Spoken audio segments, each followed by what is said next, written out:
여러분들 만나 뵙게 돼서 너무 반갑습니다. 예, 제가 지난 며칠 전에 루마니아에서 올 때에 출국을 거부당해가지고 하룻밤 서 있었습니다. 멈춰서 있었는데 그때 느낀 게 첫 번째 걱정이 야 금요 예배 못 오면 어쩌나.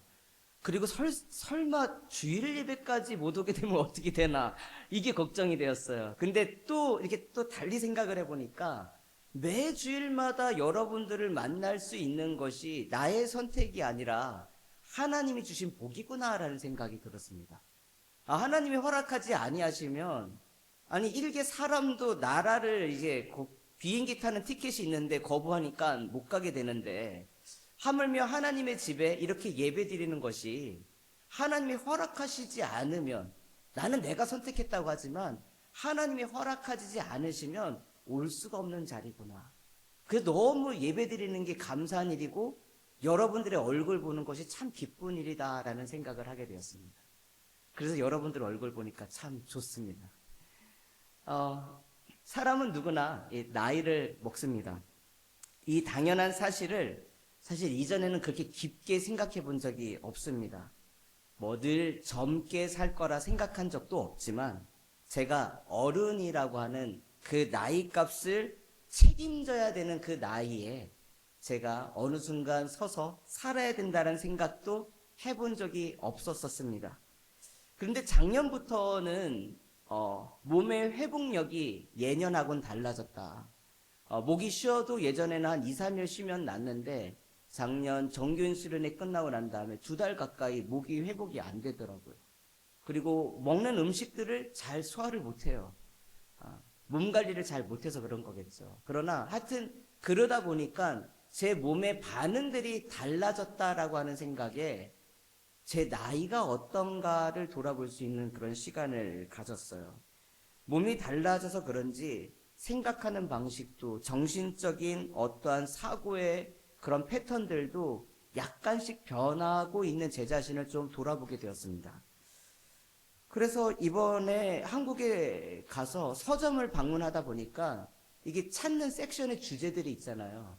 근데 제가 어떤 책들을 가장 많이 보냐면 어른이라고 하는 주제를 가지고 된 그 책들을 좀 찾아보게 되더라고요. 그러니까 제 자신을 돌아보니까 어느 날 어른이 되어 있는 거예요. 물론 내 선택이 아니라 그런 나이가 됐어요. 옛날에 50이면 와 나이 참 많이 먹었다. 청소년 시절 때. 근데 그 나이가 제 나이가 된 거죠. 그런데 나이는 자연스럽게 먹지만 나이를 먹는다 해서 어른이 되는 것은 아니다 생각이 되었기 때문에 어른이 된다라는 것이 무엇인가를 좀 곰곰이 알아보는 시간을 갖고 싶었습니다. 여러분 어른이 도대체 뭔가요? 영어로는 adult라고 하는 elder 이런 단어를 쓰지만 우리 한국어 어른이라고 하는 단어는 사실 단순한 나이 개념으로는 설명할 수가 없습니다. 나이가 많다고 어른이라고 불릴 수는 없기 때문에 그렇죠. 어른은 단순히 나이가 많은 사람이 아닙니다. 우리 청소년들이 만 18세가 되면 법적으로 성인이 됩니다. 즉 스스로 자기가 법적인 책임을 져야 되는 나이가 만 18세라는 겁니다. 그런데 만 18세가 됐다라고 해서 우리가 어른이 되는가? 결코 그렇지 않을 겁니다. 나이가 그럼 몇 살이 되면 어른인가? 사실 그 기준도 없습니다. 다만 우리가 어른이라고 부를 수 있다라고 하면 삶의 경험과 자신의 캐릭터, 이 인격적인 성숙함이 누군가로부터 존중받을 수 있는 그런 존재, 그걸 어른이라고 부릅니다. 그렇기 때문에 어른은 나이로 어른이라고 하지 않고 책임을 지는 사람입니다. 누군가를 지키고 누군가를 보호하고 어느 날 아빠가 되고 엄마가 되면 가족이 되고 내가 지켜야 될 자녀들이 생기고 내가 돌봐야 될 그런 주위에 사람들이 생기는 것들, 그 역할을 잘 감당할 수 있는 사람들을 어른, 그리고 어른답다라고 우리는 부릅니다. 그래서 결국 어른이라고 하는 것은 내 자신을 책임질 뿐만 아니라 다른 이들을 책임지고 이 사회 가운데, 이 시대 가운데에 누군가의 쓰임받을 수 있는 존재가 어른일 것입니다. 저는 불과 몇 년 전만 해도 세상에 들려오는 여러 소문들, 소식들, 즉 뉴스를 들으면서 참 오늘날에는 배울 만한 어른이 없다라는 생각을 자주 했고 제 입으로도 자주 말했었습니다. 그런데 요즘은 그 말을 못합니다. 왜냐하면 저도 어른이 제 뜻하는 바랑 상관없이 어른으로서 책임을 져야 될 나이가 이제는 되었기 때문에, 도망칠 수 없는 나이가 되었기 때문에 그렇습니다. 그래서 겁이 납니다. 좋은 어른이 아닌 내가 봐왔던 수많은 나쁜 어른의 모습이 내 안에서 드러날까봐 조심스럽습니다. 시작은 좋았으나 끝이 마지막까지 좋은 어른, 그 어른이 되지 못할까봐, 그리고 내가 어느 순간 나도 모르게 변질될까봐 두렵기도 합니다. 사실 미리 두려워할 필요는 없지만, 그러나 이 목사라고 하는 이 위치는 무한한 책임을 져야 되는 자리이기 때문에 나 하나 편하자고 쉽게 말하거나 행동해서 다른 이들을 시험에 들게 하면 그게 큰 죄이기 때문에 사실 무겁다라고 생각합니다.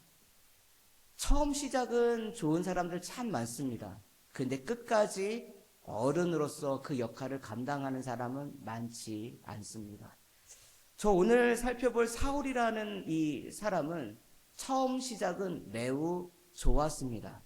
그러나 그 끝이 아름답지 못했던 그런 결과로서 마무리한 사람입니다. 사울왕에 대해서 한번 살펴보면 9장 1절과 2절 말씀을 한번 보도록 하겠습니다. 사무엘상 9장 1절과 2절 말씀입니다. 베냐민 지파에 기스라 이름하는 유력한 사람이 있으니 그는 아비엘의 아들이요 스롤의 손자요 베고랏의 증손이요 아비야의 현손이며 베냐민 사람이더라. 기스에게 아들이 있으니 그의 이름은 사울이요 준수한 소년이라. 이스라엘 자손 중에 그보다 더 준수한 자가 없고 키는 모든 백성보다 어깨 위만큼 더 컸더라. 이 사울이라고 하는 인물에 대해서 여러분들 2절이나 해당되면은 굉장히 소개를 많이 한 거예요. 성경에서는 한 절도, 그리고 이름도 안 나오는 수많은 사람들이 있는데 사울에 대해서 1절에 그의 가문에 대해서 얘기를 합니다. 근데 그 가문이 어디까지 올라가냐? 현손까지 올라가는데 베냐민 지파의 그 뿌리까지 올라갑니다. 즉 베냐민 지파 중에서도 명문 가문이다라는 거예요.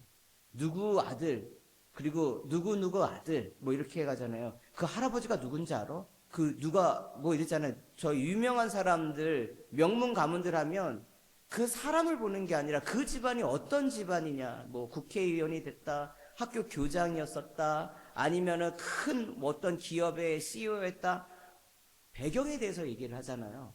그러니까 이 사울이라는 사람을 소개하려면요, 사울 한 사람만 소개하는 게 아니라 그 사람의 백그라운드가 얼마나 화려한지를 1절에서 말하고 있는 거예요. 그리고 앞에 유력한 사람이다라고 하는 게 뭐냐면 두 가지 의미가 다 있어요. 하나는 부자다, 슈퍼리치다. 예.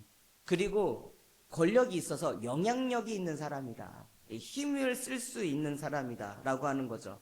재력도 있고요, 싸움을 했을 때 싸움할 수 있는 용사와 같은 능력이 있는 사람입니다. 키가 크다고 싸움 다 잘하는 건 아니잖아요. 타고난 전사 가문의 자손이다라는 거죠.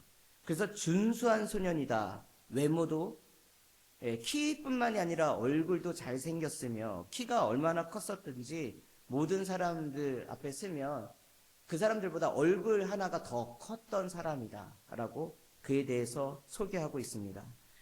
하나님께서 그를 부르셨습니다. 사무엘상 9장 15절 16절 말씀인데요. 사울이 오기 전날에 여호와께서 사무엘에게 알게 하여 이르시되 내일 이맘때에 내가 베냐민 땅에서 한 사람을 내게로 보내리니 너는 그에게 기름을 부어 내 백성 이스라엘의 지도자로 삼으라. 그가 내 백성을 블레셋 사람들의 손에서 구원하리라. 내 백성의 부르짖음이 내게 상달되었으므로 내가 그들을 돌보았노라 하셨더라. 이게 어떤 맥락이냐면요, 사울의 아버지 기스가 기르고 있는 그러한 그 양떼들이 있었습니다. 나귀, 암나귀가 있었는데 나귀가 6마리나 집에서 탈출했습니다. 옛날에 암나기는 오늘날로 말하면 중형차 한 대 정도에 해당되는 가치가 있습니다.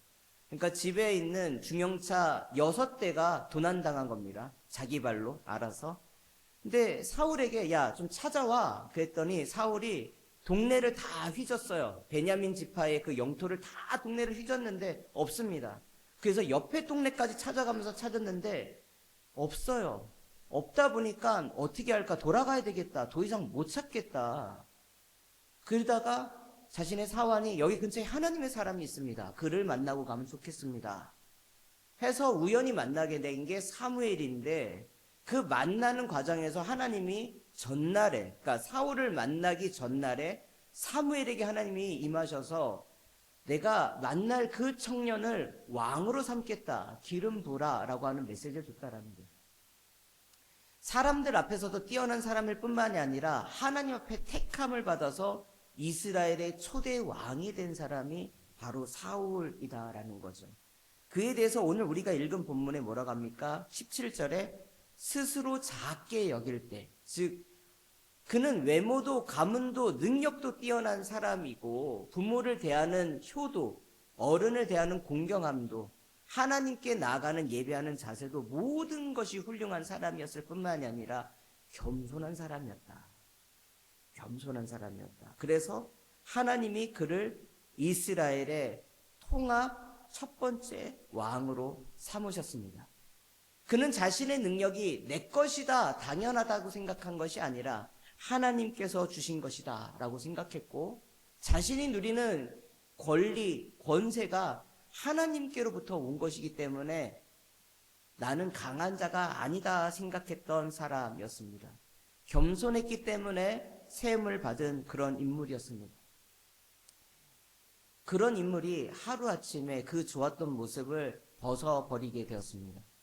근데 이게 사람이라는 게요, 한순간에 마치 동전이 뒤집히듯이 여러분들이 갖고 있는 그 돈이 지폐가 이렇게 뒤집어지듯이 바뀐 것이 아니라 사람은 서서히 변하게 됩니다. 그 서서히 변하게 되는 것들 중에 하나가 뭐냐면 그의 지파에 대한 권한입니다. 베냐민 지파라고 하면 12지파 중에 한 몫을 감당하는 지파입니다. 그러나 우리가 성경 통독을 통해서 읽어보셨을 때 베냐민 지파가 사사시대 때에 했던 악행이 있었기 때문에 다른 여러 지파의 공격을 받아서 사라질 뻔했었습니다. 그래서 지금 이 사울이 살고 있는 시대에는 온전하게 회복된 것이 아니라 다른 지파들에 비해서 그 세가 약합니다. 힘이 약했습니다. 영토도 작았습니다. 두 번째, 그 집이 아무리 부자라 할지라도 이스라엘 전체를 먹어 살릴 수 있는 부가 있는 것은 결코 아니었습니다. 그리고 세 번째, 자신의 신체 조건이 다른 사람들보다 뛰어나고 용사처럼 단단한 몸을 가졌다 할지라도 전쟁에 나가서 싸우는 것은 군대의 힘입니다. 근데 앞에서 얘기했지만 베냐민은 아주 작은 지파입니다. 근데 반대로 강한 지파가 있죠. 에브라임 지파와 유다 지파. 전쟁 가운데 선봉을 쓰는, 즉 강력한 군대를 가진 그 지파들을 통솔할 수 있을 만큼의 리더십은 사실 그에게 없었어요. 왜? 사람들이 인정하지를 않았기 때문에. 하나님의 인정을 받았으나 아직 사람들에게 인정을 받지 못했기 때문에. 그래서 겸손했습니다. 그러나 그 겸손함이 나중에 자신의 결핍, 약점을 채워나가는 과정 속에서 하나님을 의지하기보다는 사람들을 의지하게 됐습니다. 자신의 지파가 약하기 때문에 돈을 들여서 용병을 자기 주변에 세웠습니다. 자신이 싸움에 나가서 앞장서는 그 자리에 어느 순간부터는 뒤로 앉아가지고 명령하는 그러한 사람이 되었습니다. 세 번째로는 자기 지파가 다른 지파보다 강한 군대가 없었기 때문에 자신만의 군대를 세우는 데에 가장 큰 초점을 뒀습니다. 하나님의 사람은 하나님을 힘입어서 쓸 때만 강할 수가 있는데 자신의 결핍을 하나님으로 채우는 것이 아니라 자신의 권세와 능력을 더욱더 강화시킴으로 인하여 자신의 힘을 키웠습니다. 근데 그것이 역설적으로 하나님과 멀어지는 계기가 되었다라는 것입니다. 시작은 좋았으나 그 끝이 가면 갈수록 좋지 못하게 되는 것들이 전쟁에 나가는 사울의 태도와 그리고 하나님이 주시는 그 말씀을 교묘하게 어기는, 자기가 순종하고 싶은 부분들은 순종하고 순종하기 싫은 부분들은 교묘하게 순종하지 않는, 그런데 그것이 마치 하나님께서 자기에게 명령하셨듯이 그렇게 이해하며 일하는 사울의 모습을 보게 됩니다. 오늘 본문 말씀에서도 하나님께서는 분명히 아말렉을 진멸하라라고 명령하셨음에도 불구하고 사울은 이렇게 말합니다. 하나님이 명령하신 대로 아말렉 왕 아각을 끌어왔고 아말렉 사람들을 진멸하였습니다. 그리고 재물도 어떻게 합니까? 가장 좋은 것으로 하나님께 제사하려고 내가 그것들을 따로 챙겼습니다. 근데 하나님께서는 그렇게 말씀하지 않았거든요. 여리고성을 점령하고 난 다음에 하나님이 어떻게 했습니까? 모든 것을 진멸하라라고 분명히 말씀하셨음에도 불구하고 그것을 듣지 않았던 한 사람의 불순종으로 말미암아 이스라엘이 나가지 못했던 것처럼 사울은 하나님께서 분명히 말씀하셨음에도 불구하고 부분적으로 자신이 살려주고 싶은 사람은 살려주고 죽여도 가치 없는 사람들은 그냥 마음껏 죽이고 돈이 되지 않는 것들은 다 태워버리고 돈이 될 만한 것들은 따로 챙겨서 마치 하나님을 위해서 남겨놨다라고 하는 식으로 변명을 하였습니다. 하나님께서 그에게 그렇게 원한 적이 한 번도 없었음에도 불구하고 마치 그것이 하나님의 명령이라는 듯이 사무엘에게 말하는 사울의 모습을 봅니다. 우리가 여러분 오늘 제목을 당신의 믿음은 유통기한이 있습니까? 라고 질문을 한 이유는 뭡니까? 유통기한이라고 하는 것은 어느 순간 되면 썩어갑니다. 예. 물론 유통기한 지나도 하루 이틀은 먹을 수가 있습니다. 그러나 분명한 것은 그 기간이 넘어서게 되면 위험하다라는 겁니다. 우리가 그리스도 예수 하나님의 말씀 가운데 날마다 새롭게 변화가 되지 않으면 우리의 믿음은 처음에는 좋았을지 모르겠지만 유통기한이라는 것이 있습니다. 날이 가면 갈수록 썩어지고 문드러져서 쓰임받을 수 없게 됐음에도 불구하고 나의 믿음과 신앙의 유통기한이 지나서 하나님 앞에서 정말 썩은 내가 나는 그리스도의 향기가 내는 것이 아니라 썩은 내를 내고 있음에도 불구하고 마치 나는 하나님의 일을 하고 있는 양 착각하고 있는 모습. 사울의 모습이 바로 그러한 모습이었습니다. 하나님의 말씀보다는 자신의 판단이 중요했습니다. 그리고 거룩한 전쟁, 헤렘이라고 하는 모든 것을 진멸하라고 하시는 그것 때 마치 여리고성의 아간이 불순종한 것 같이 여리고 전쟁에선 여호수아는 순종했잖아요. 그런데 아말렉과의 전투에서 가장 먼저 순종해야 될 사울이 순종하지 않았습니다. 그래서 하나님께서는 사무엘을 통하여 마지막 기회를 주신 겁니다. 마지막 기회. 회개할 수 있는 기회. 그런데 오늘 본문 말씀에 사울은 그 어떤 것에서도 자신이 하나님 앞에서 죄를 졌다라고 고백하지 않습니다. 가장 우리 가운데에 나의 신앙의 가장 큰 위기는 무엇이냐? 하나님이 나에게 경고를 하실 때에 그 경고를 너무 가볍게 여기고 무시한다라는 것. 그것만큼 가장 위험한 때가 없습니다. 내가 가장 강하다고 생각하고 내 마음대로 다 해도 될 것 같은 상황 속에서 오히려 하나님은 우리 자신이 하나님의 말씀 가운데 있는가를 돌아보게 하십니다.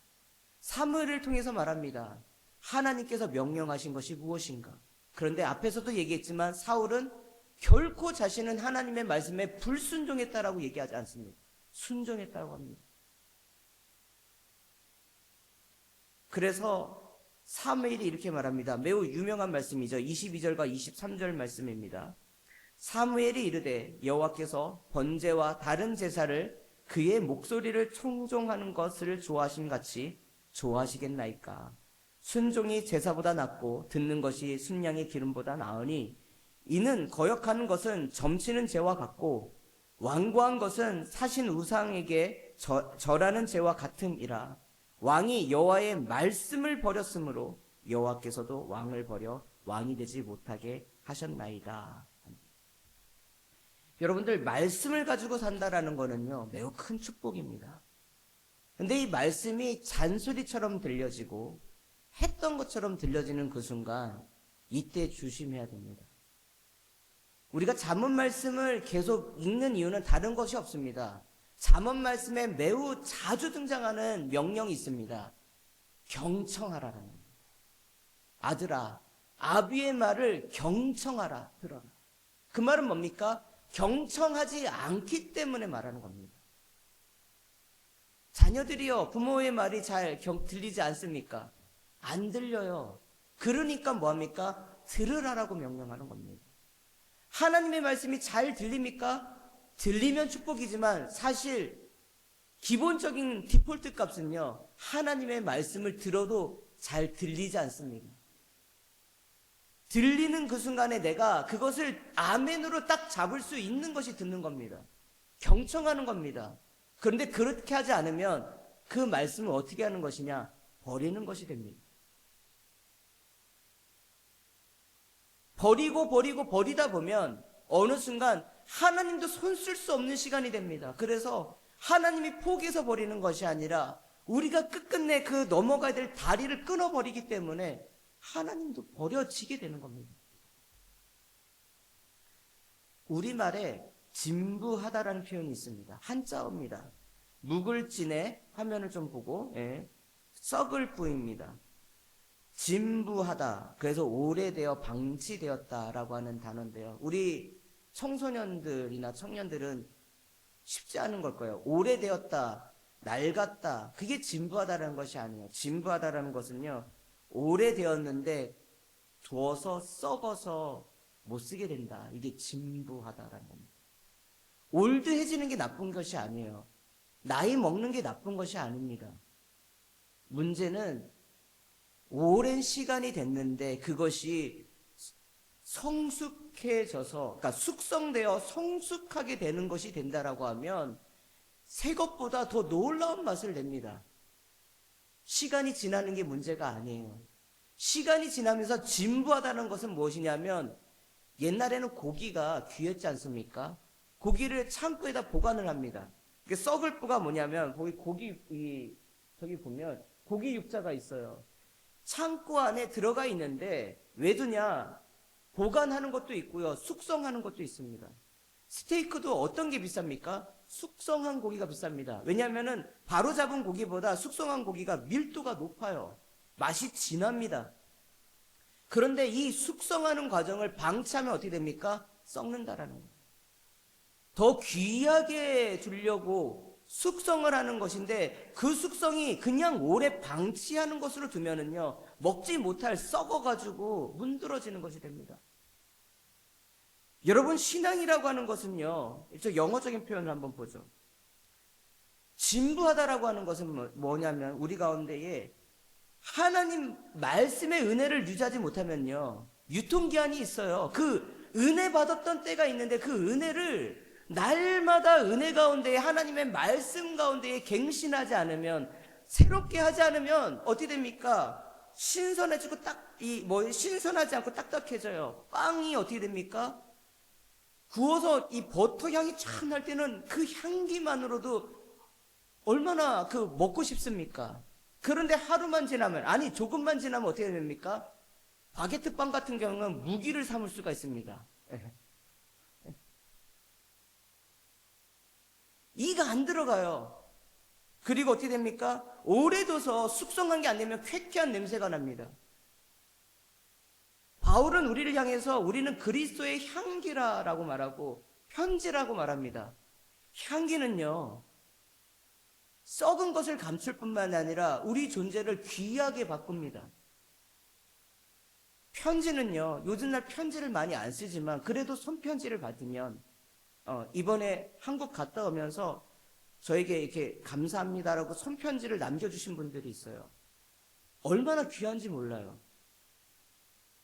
그 사랑의 마음, 따뜻한 마음들이 전해지는. 근데 우리가 그리스도의 그 따뜻한 마음을 전하는 편지라고요. 그런데 낡고 썩어지면요, 죽어가고요, 생기가 없고요, 돌처럼 딱딱해져서 버려지게 됩니다. 진부하다라고 하는 것은 바로 이겁니다. 사울이라고 하는 사람은 젊어서 하나님을 만날 때에 겸손하였고 은혜가 있었고 생기가 있고 다른 죽어가는 이스라엘 백성들을 블레셋에서 구원할 수 있는 생명력이 있는 사람이었습니다. 그런데 그 생명력이 하나님의 말씀을 버리는 그 순간이 어떻게 됩니까? 생명을 잃어가고 딱딱해져가고 냄새가 나고 결국은 죽은 존재가 되어버립니다. 시간이 지남에 따라 우리는 어떠한 존재입니까? 많은 사람들 가운데에, 많은 자녀들 가운데에 본이 될 수 있는 영적 아비와 어미, 즉 어른으로서의 성숙함을 유지하고 있습니까? 아니면 내가 예전에 받았던, 청소년에 받았던 은혜, 청년 때 받았던 은혜, 아니면 지난달에 받았던 그런 은혜, 작년에 어디 순간에 받았던 그 은혜에 만족하며 여러분들의 그 영적인 상태가 유통기한이 다 지나고 있거나 아니면 유통기한이 지났음에도 불구하고 모르며 살아가고 있는 것은 아닙니까?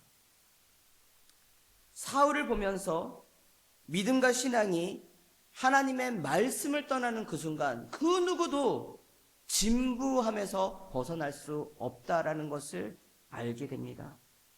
저는 사랑하는 우리 아름다운 교회 모든 성도님들이 진부함이 아니라 숙성되어 성숙한 맛을 낼 수 있는 그리스도인이 되기를 간절히 소망합니다. 주님의 은혜는 무한합니다. 유통기한이 없어요. 다만 그것을 경험하는 우리가 유한합니다. 우리가 쉽게 변합니다. 그래서 신앙과 유통기한은, 하나님의 은혜는 유통기한이 없으나 우리가 유한하기 때문에 유통기한이라는 것이 생깁니다. 옛 모습을 그대로 방치하면, 그 옛날의 첫사랑에 만족하고 살아가면 항상 내 첫사랑을 회복시켜 주시옵소서, 내 첫사랑을 회복시켜 주시옵소서 맨날 이 기도밖에 할 수밖에 없습니다. 근데 여러분, 사랑은 첫사랑만 있는 것이 아닙니다. 사랑은요, 살아가면서 때로는 의리처럼 살아가지만, 그러나 그 사랑함이 첫사랑으로는 생각할 수 없는 그 풋풋함을 넘어 진국인 사랑이 있습니다. 자녀를 사랑할 때에도 갓 태어났을 때 말도 못하고 옹알이를 하는 그 아이를 바라보며 사랑하는 감정이 있고, 다 커 마치 저처럼 나이가 있어서 이제는 어른이 되었음에도 불구하고 부모들은 그 나이대의 자녀를 사랑하는 사랑의 깊이가 있습니다. 부부간의 사랑도 마찬가지고 사제간의, 즉 선생님과 제자들의 사이도 마찬가지입니다. 시간이 지나면 지날 때마다 우리가 누려야 될 사랑과 은혜가 있다는 것입니다. 여러분, 저는 사울처럼 우리가 진부한 사람이 되지 않았으면 좋겠습니다. 늘 날마다 새롭게 하시는 하나님의 은혜 가운데에 늘 새로운 기쁨이, 우리의 인생이 마치 봄날과 같이 화려하며 여름과 같이 따뜻하고 가을과 같이 성숙하며 겨울 시간에는 추울지라도 다른 누군가에게 아름다움을, 깨끗함을 선사할 수 있는 그런 시간들을 보내시며, 여러분, 인생의 진부함이 아닌 믿음의 늘 날마다 새로운 그 은혜를 누리시는 복된 분들이 되기를 원합니다. 말씀 이제 마무리려고 합니다. 저는 우리 성도님들 참 괜찮은 사람이라 생각합니다. 어디 가서나 자랑합니다. 우리 교회 성도님들 참 좋으시다고. 신앙과 믿음에 여러분들, 그러나 여러분들 돌아보면 내 모습은 완벽하지 않은데, 늘 부족한데, 늘 넘어지는데, 그럴 수 있어요. 그런데 제가 볼 땐 여러분들 충분히 멋진 사람들이에요. 그러니 포기하지 마세요. 쓰러지고 넘어진 자리에 주님께서는 손을 내미십니다. 그 내미시는 손 붙잡고 일어나면 돼요. 때로는 여러분들이 사울처럼 진부해질 수도 있겠죠. 예, 나도 모르게 썩어져 버릴 수도 있겠죠. 근데 예수 그리스도의 은혜는요, 죽은 자도 살지. 그러니 그런 순간에 나는 늦었어라고 생각할 것이 아니라 그 순간에 그런즉 누구든지 그리스도 안에 있으면 새로운 피조물이라. 이전 것은 지나갔으니 보라 새 것이 되었다. 주여 나를 새롭게 하소서. 나를 변화시키소서. 나를 진부하여 썩어져 나가는 사람이 아니라 날마다 주님의 은혜 가운데 진부하는 사람, 성장하는 사람, 그래서 예수로 살아내고 예수로 살리는 사람, 그것이 내가 되기를, 그리고 그것이 우리 사랑하는 아름다운 교회가 되기를 꿈꾸며 기대하며 살아가는 우리 아름다운 교회 모든 성도님들 되기를 간절히 축복하며 오늘 말씀 마치려고 합니다.